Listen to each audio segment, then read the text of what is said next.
ये आदिगंगा गोमती बहती हैं, जौनपुर जिला है। इन्हीं के बाएं हाथ ग्राम पड़ता है समैसा, वहाँ का मैं नेटिव पैदा हुआ हूँ। मेरे पिताजी का नाम है राम नारायण यादव, मेरा नाम घर का रामनिवास यादव है। हम 3 भाई हैं। बड़े भैया रामचंद्र यादव पुलिस में इंस्पेक्टर थे, भी रिटायर हो चुके। दूसरे भैया पहलवान है राम कोमल यादव, उनका घर पर गौशाला है, दूध की डेयरी है। मैं तीसरा हूँ। मैं शिक्षा दीक्षा हमारी इलाहाबाद विश्वविद्यालय में हुई, इनमें पॉलिटिकल साइंस से। सिविल सर्विस तैयारी किया, कुछ दिन परीक्षा दिया, नहीं हुआ तो फिर मन में आया क्या करें, तो चले गए नालंदा विश्वविद्यालय, वहाँ से फिर पीजी किया नेपाली से, और पीएचडी हुई मेरी यहाँ BHU से शुक्ला सेकेंडरी में। जब हम लोग पबज्जा होती है, गुरु जी हम लोग को एड्रेस पहनाते हैं, तो हम लोग को 4 आश्रय जीवन के आश्रय के लिए बताया जाता है। मूल चीज़ जैसे व्यक्ति को जीने के लिए रोटी चाहिए, कपड़ा, मकान। एक और चौथी चीज़ हमें बताया जाता है, भगवान बुद्ध ने बताया है, दवा भी चाहिए। तो हम लोग बाहर निकलते हैं, लोगों से रोटी मांग लेते हैं खाने के लिए, जो कुछ मिलता है 5 घर से वो खा लिया। एक कपड़ा मिल गया, नहीं तो फिर जो कपड़े जनता फेंक देती है उसको उठाकर पंचफूल बोलते हैं, उसको अपने हाथ से काट सिल के पहन लिया। तब वो परंपरा नहीं रही, आप जैसे लोग ही हमें ये कपड़ा उपलब्ध करा देते हैं। और कहीं पेड़ के नीचे या शमशान पर, कंदराओं में, गुफा में कहीं रह लिए, तो वो व्यवस्था के अनुसार आज भी बुद्ध के ज़माने से था, जगह जगह बुद्ध विहार बने हुए हैं, या किसी उपासक घर रह लेते हैं। और दवा के लिए गौमूत्र होता है, सबसे अच्छी दवा थी। सुबह खाली पेट पी लिया, 2-4 घंटे कुछ खाना पीना नहीं खाया तो ठीक हो, अच्छी कोई सब बीमारी दूर हो गई। अगर कहीं हम समुद्र किनारे हैं, पहाड़ पर हैं और गौमूत्र नहीं मिलता है तो सोमूत्र पान कर लीजिए, सब आप स्वस्थ रहें, कभी दवा खाने की जरूरत नहीं है। अयोध्या से अभी आप आ रहे हैं, जी पूर्व की अयोध्या भी आपने देखी ही जी होगी, सर। वर्तमान की अयोध्या आपने अभी उसके दर्शन किए हैं, दिव्य भव्य अलौकिक। जी, इन दोनों की तुलना करते हुए वर्तमान में जो आपको अनुभूति हुई, जो सुख मिला है, उसको जो है थोड़ा हमसे साझा कीजिए। अनुभूति सर यही हुई जो अभी हम लोग सनातन में बोलते हैं कि सबके राम सब में राम। ऐसा वहाँ जाने पर अनुभूत हो रहा है कि वास्तव हम लोग कहीं स्वर्ग में पहुँच गए हैं। हमारी पाली भाषा सग बोलते हैं, वो अनुभूत होती है। बिल्कुल आप सब चिंताओं से दूर एकदम परमानंद होता है, जिसको हमारी पाली भाषा में कहते हैं ब्रह्म विहार। सब चीज मुक्त होकर के आपको इतना आनंद आएगा।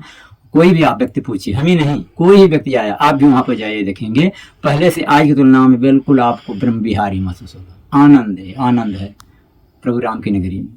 आपको लगता है कि जो है आम जन भी वहाँ पे जाता है तो राममय हो जाता है, या फिर बस अयोध्या के परिधि में घुसते ही जो है माहौल बदल जा रहा है? उसके बारे में अपना कुछ बताएं। सर जैसे ही अयोध्या स्टेशन में उतरते हैं, ऐसे लगता है कि हम प्रभु राम की नगरी में आ गए हैं। और उतरते ही स्टेशन भी मंदिर के ही रूप का बना हुआ है, लगता है कि यही मंदिर है, लेकिन थोड़ा सा वहाँ आगे जाना पड़ता है। वहाँ पहुँचिए, सब कुछ आपको राम नगरी में पहुँचेंगे अनुभव होगा। उसके लिए शब्द नहीं है सर, खुद जाइए, खुद अनुभव करिए तो उसका आनंद आएगा। जैसे किसी ने दशहरी आम ना खाया, उससे पूछिए, उसका स्वाद बताइए, क्या बताएगा? मीठा है, खट्टा है, खट्टा है, मीठा है, वही हालत है। आप वहाँ पहुँचिए, आप खुद अनुभव होती है। क्या हमारे हैं सब समाज, यही हमारी सनातन परंपरा रही है। संप्रदाय के नाम पे अलग अलग कहा जा रहा है कि राम हिंदुओं के हैं, राम बौद्धों के हैं, राम सिखों के हैं, राम जैन के हैं, राम हिंदू के हैं। किसी किसी के नहीं है, सबके हैं जी। हम वही मनुष्य रूपा के औलाद हैं। प्रभु राम सब में है, सबके राम है। ये लोग कहने वाले अभी अध्ययन करें, वो लोग थोड़ा उससे अपनी जो संकुचित मानसिकता है, नैरो माइंड है, उससे ऊपर उठे, मानवता के विषय में सोचें। अब राजनीतिक जीवन में लोग कह रहे हैं जो यदुवंशी हैं कृष्ण उनके हैं, जो क्षत्रिय हैं राम उनके हैं। ऐसे लोगों के लिए क्या कहना चाहेंगे? ऐसे लोगों के लिए यही संदेश है, न कृष्ण उनके हैं, न किसी एक के हैं, वो सबके हैं, मानव मात्र के लिए हैं। वही विष्णु के अवतार हैं। एक समय आए प्रभु राम इच्छाकमसी, एक समय आए कृष्ण आए, महावीर आए, बुद्ध आए। तो इन लोगों को सब जानना चाहिए, पढ़ना चाहिए अच्छी तरह ना। ये लोग क्यों समाज को तोड़ते हैं, बड़ा दुख होता है। बुद्ध समाज के लोगों को हिंदुओं से अलग बताने की एक बड़ी साजिश चल रही है कि हिंदुओं से नहीं है, वो अलग है। अरे वो नहीं जानते हैं, हम सब सनातनी हैं, भारतीय परंपरा के हैं। समय समय पर ये विष्णु अवतार जब होता है ना, तो हम लोग आते हैं कुछ सिखाने के लिए, ये बांटने के लिए नहीं आते महापुरुष।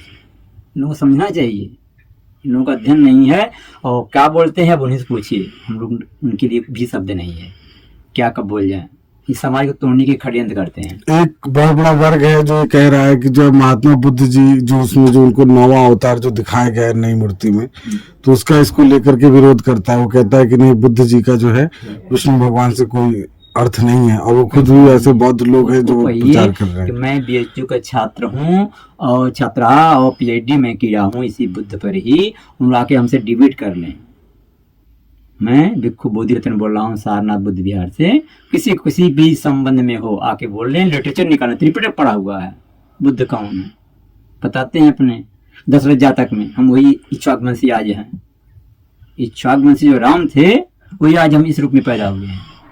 क्या तो जानते समाज को नहीं। जो बांटने का षड्यंत्र चल रहा है जाति धर्म के नाम पर, उसको कैसे जोड़ने, बुद्ध उसके लिए क्या संदेश देते हैं? बुद्ध सबके मानव मात्र की बात करते हैं और खुद उन्होंने अपने जीवन चल के दिखाया।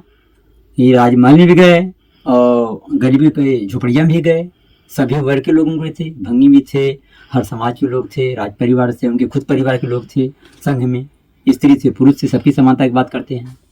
आज आपने उच्च शिक्षा हासिल की, आप इलाहाबाद विश्वविद्यालय से पढ़े जो पूरब का ऑक्सफोर्ड था, आप सांस्कृतिक राजधानी बीएचयू से पढ़े जो महामना ने इसको स्थापित किया। आपने गंगा के तट पे जो बड़ी शिक्षा के केंद्र हैं आप वहां से अध्ययन किया। आप नालंदा भी गए जो कहा जाता है कि विश्व का और सबसे पुरातन विश्वविद्यालय। इतनी शिक्षा के बाद आपको ये लगा कि जब हमें आना चाहिए, आपने धर्म की ओर अपना कदम बढ़ाया।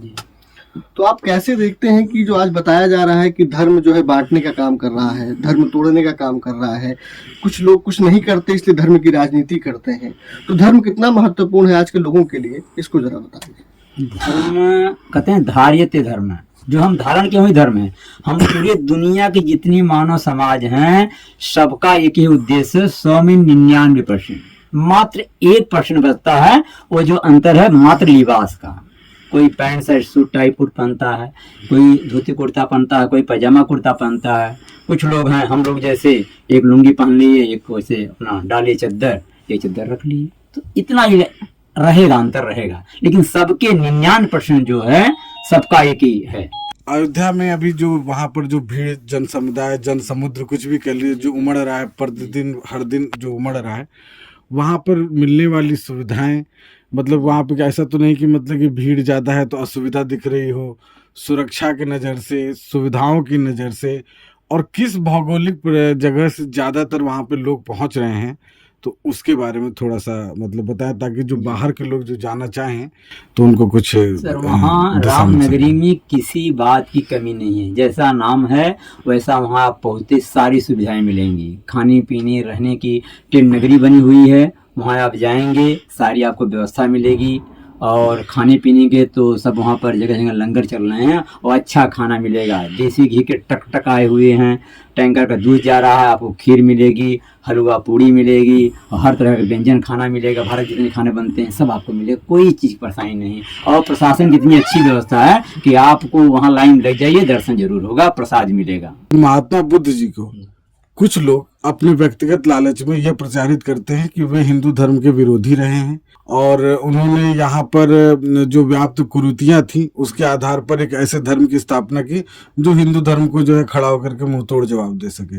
हालांकि महात्मा बुद्ध जी ने कभी भी मानवता के संदेश के ऊपर किसी और तरह का कोई भी संदेश नहीं दिया है। जो लोग ऐसा बोलते हैं उनको तथागत बुद्ध के विषय में ज्यादा जानकारी नहीं है, वो सीधे से पढ़ें तथा जो है दशरथ जातक समझ में आ जाएगा कि कौन है। वो खुद कहते हैं कि हम भी वही इक्ष्वाकुवंशी ही हैं, एक समय में राम के रूप पैदा हुए हैं, आज इस रूप में पैदा हैं, कुछ अलग नहीं है, सब वही सनातनी बात ही बता रहे हैं। हाँ, जो कुरीतियां थे उसको सुधार की बात उन्होंने किया है, मानव की समानता की बात कह रही है, सबके हित की बात कहा है, कभी तोड़ने की बात नहीं कहा, जोड़ने की बात कहा, सबको गले लगाने की बात कहा है।